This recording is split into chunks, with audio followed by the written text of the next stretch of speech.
You can reach total muscle fatigue and lean conditioning in exactly 30 minutes. You won't need any equipment and won't repeat a single exercise.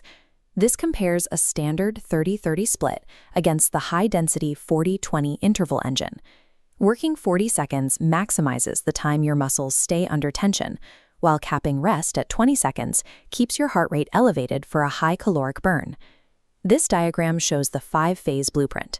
We start with a warm-up, move through the under and lower body, target the core, and finish with HIIT.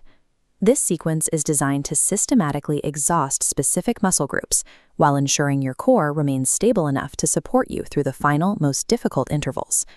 Step 1 is the warm-up. Before loading the muscles, you must execute dynamic head-to-toe stretches to lubricate the joints.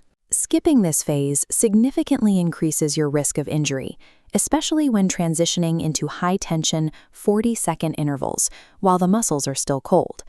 Phase 2 moves into the upper body. Your goal here is to pace your movements so you don't hit total muscular failure before the 40-second work block is complete. This image highlights the specific muscle groups being broken down in this phase: the chest, shoulders, back, and triceps. If your form begins to slip, use a modification. Dropping to your knees during push-ups allows you to maintain the interval without sacrificing safety. If pushing movements become impossible mid-set, switch to a static plank hold to keep the tension on the muscles until the timer stops. Prioritizing total muscle exhaustion over perfect standard reps is what guarantees you maintain the necessary time under tension. Phase 3 shifts the focus to the lower body. This allows your arms to recover, while the large muscles in your legs keep your cardiovascular system working at a high level. As shown here, you are now loading the quads, hamstrings, glutes, and calves. As fatigue sets in, you can protect your knee joints by reducing your range of motion, switching to half squats if you can no longer control the full depth. Phase 4 takes you to the floor for core work. The challenge here is mechanical.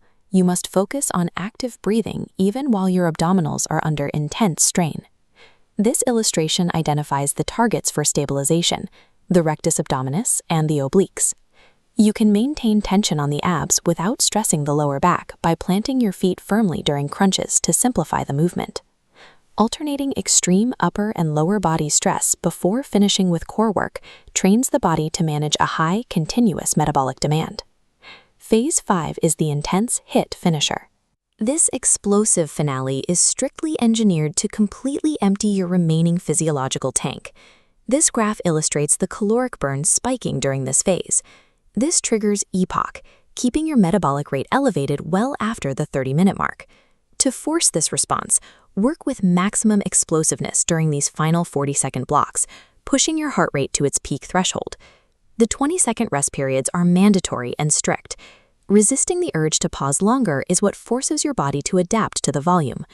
Completing this final phase ensures that you have maximized the metabolic impact of the session, sustaining an elevated caloric burn through the recovery period.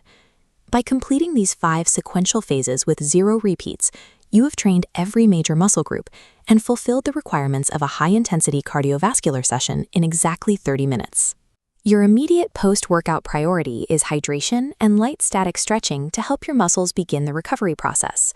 All you need to start this routine right now is a few square feet of space, a mat, and 30 uninterrupted minutes.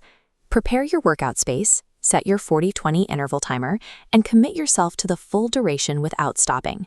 Follow the blueprint, share how you feel after the HIIT finisher in the comments, and subscribe.